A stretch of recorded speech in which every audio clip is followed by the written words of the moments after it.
I and my colleagues, Art Aaron and Lucy Brown and others, have put 37 people who are madly in love into a functional MRI brain scanner.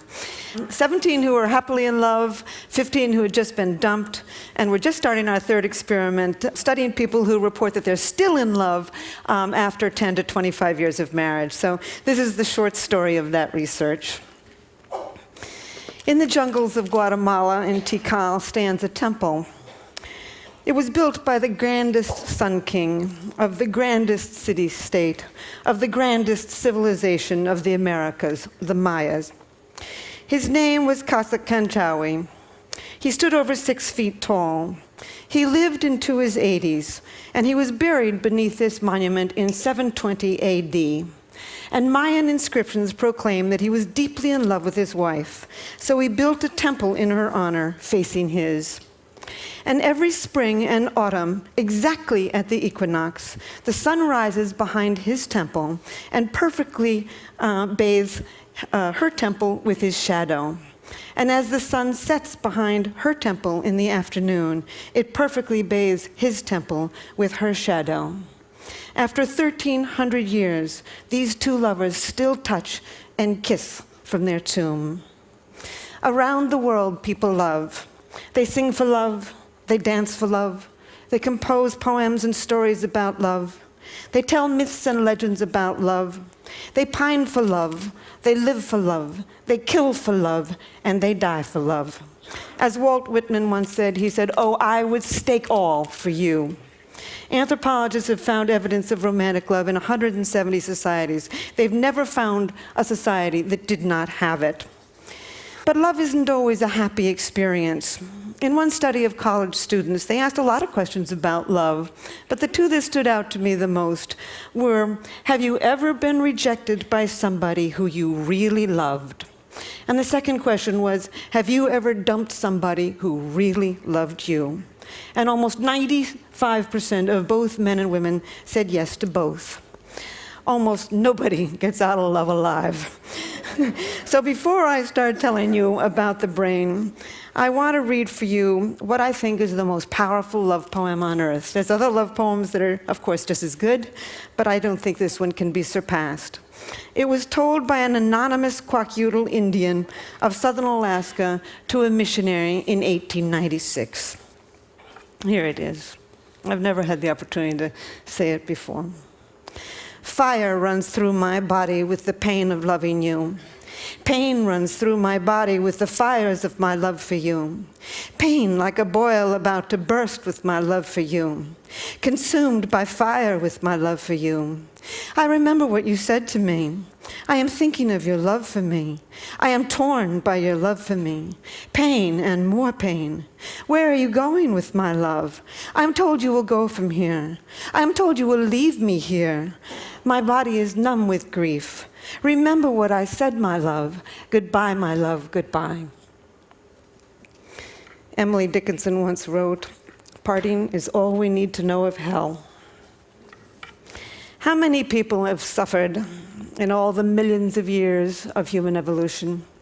How many people around the world are dancing with elation at this very minute? Romantic love is one of the most powerful sensations on earth.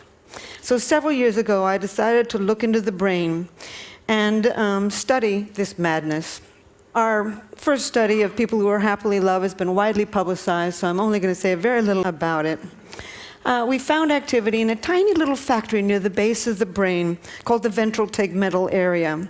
We found activity in some cells called the A10 cells, cells that actually make dopamine, a natural stimulant, and spray it to many brain regions. Indeed, this part, the VTA, is part of the brain's reward system. It's way below your cognitive thinking process. It's below your emotions. It's part of what we call the reptilian core of the brain, associated with wanting, with motivation, with focus, and with craving. In fact, the same brain region where we found activity becomes active also when you feel the rush of cocaine.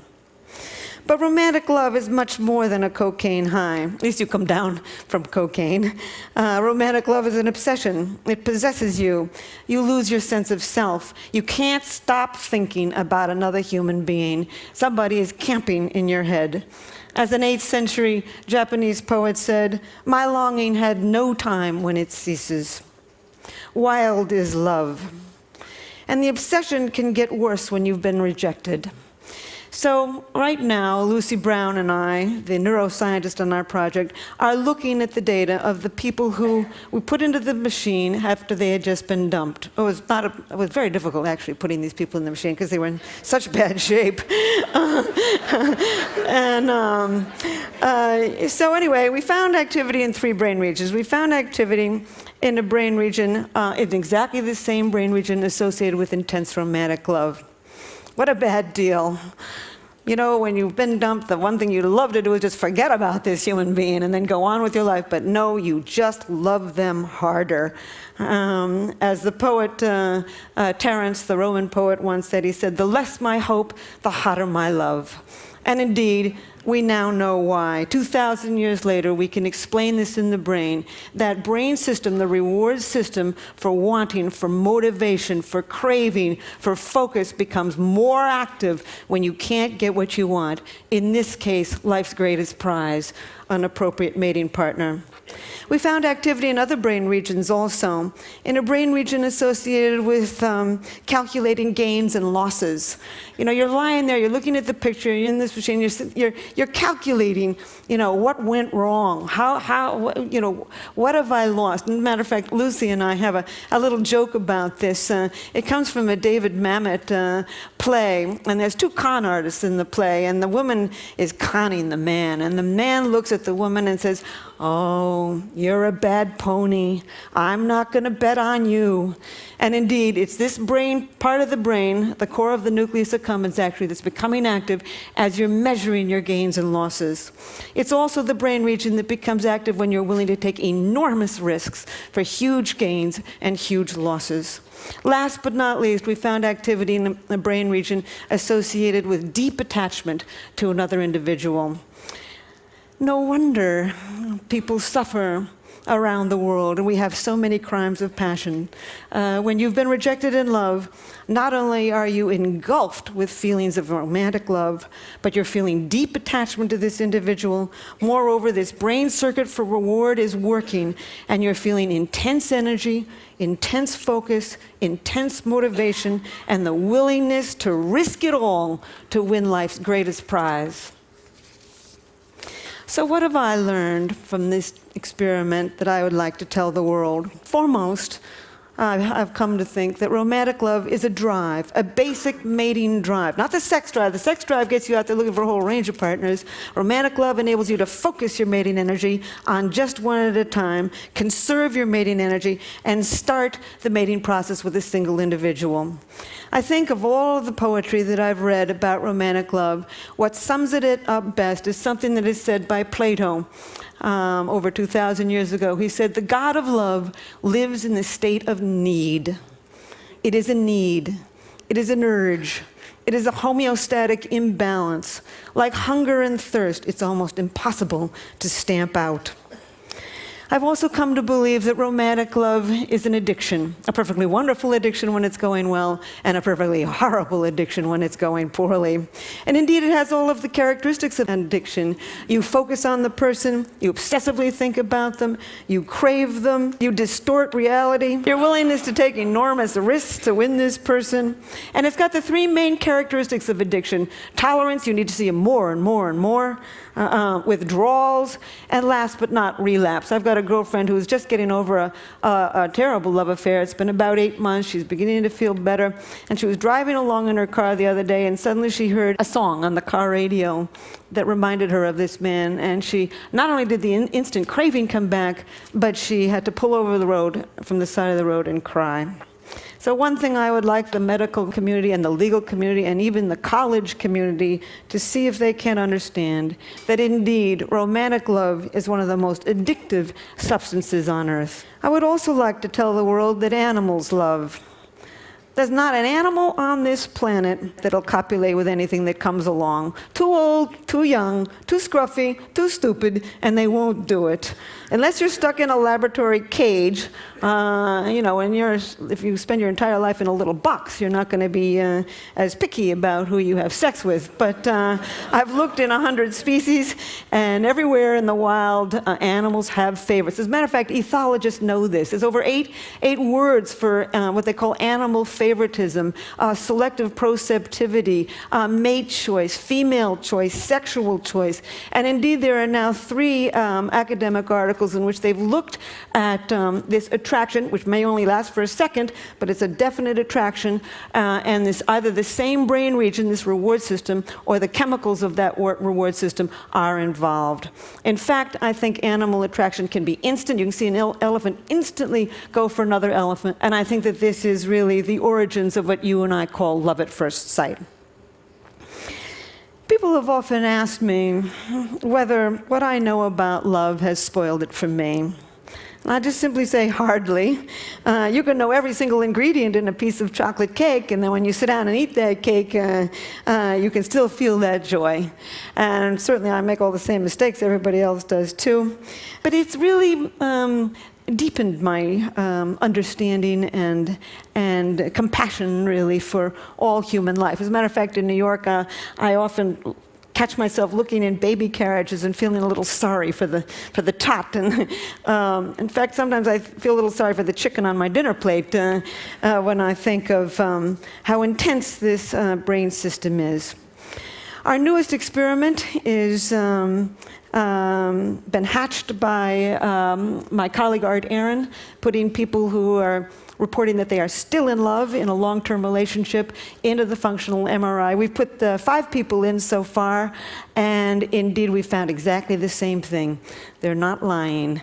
They basically, the brain areas associated with intense romantic love still become active 25 years later.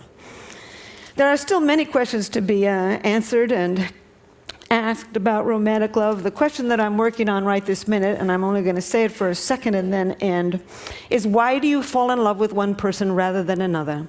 The reason I never would have even thought to think of this, but Match.com, the internet dating site, came to me 3 years ago and asked me that question. And I said, I don't know.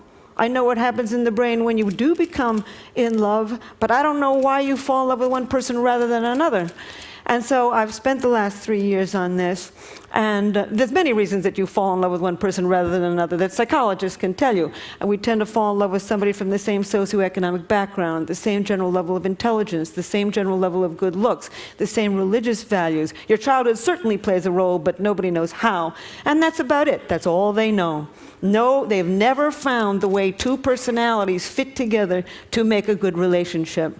So it began to occur to me that maybe your biology pulls you towards some people rather than another. And I have concocted a questionnaire to see to what degree you express dopamine, serotonin, estrogen, and testosterone. I think we've evolved 4 very broad personality types associated with the ratios of these 4 chemicals in the brain. And on this dating site that I've created called chemistry.com, I ask you first a series of questions to see to what degree you express these chemicals, and I'm watching who chooses who to love. And 3.7 million people have taken the questionnaire in America. About 600,000 people have taken it in 33 other countries. I'm putting the data together now, and at some point, there will always be magic to love, but I think I will come closer to understanding why it is you can walk into a room and everybody is from your background, your same general level of intelligence, your same general level of good looks, and you don't feel pulled towards all of them. I think there's biology to that. I think we're going to end up in the next few years to understand all kinds of brain mechanisms that pull us to one person rather than another. So I will close with this. Oh, these are my older people. Faulkner once said, "The past is not dead. It's not even the past." Indeed, we carry a lot of luggage from our yesteryear in the human brain. And so there's one thing that makes me pursue my understanding of human nature. And this reminds me of it. These are two women. Women tend to get intimacy differently than men do. Women get intimacy from face-to-face talking. We swivel towards each other. We do what we call the anchoring gaze, and we talk. This is intimacy to women. I think it comes from millions of years of holding that baby in front of your face, cajoling it, reprimanding it, educating it with words. Men tend to get intimacy from side-by-side doing. As soon as one guy looks up, the other guy will look away. I think it comes from millions of years of standing behind that bush, sitting behind the bush, looking straight ahead, trying to hit that buffalo in the head with a rock. I think for millions of years, men faced their enemies. They sat side by side with friends.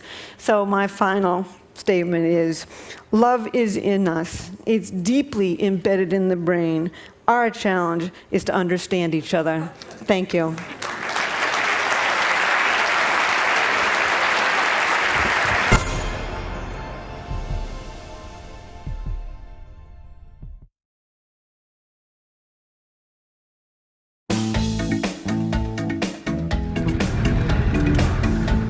Thank you to everyone that took the time to vote for us on the Mazda Rebels Hub. We've been humbled by the support that we've received, and the Mazda grant is going to make a huge difference. The grant is going to support 3 major projects, both getting Peak out there to the community. It's going to support a hospital in Kenya to deliver eye care immediately, and a bakery which is going to provide employment and a sustainable way of delivering eye care into the future. We're really excited about sharing these different projects.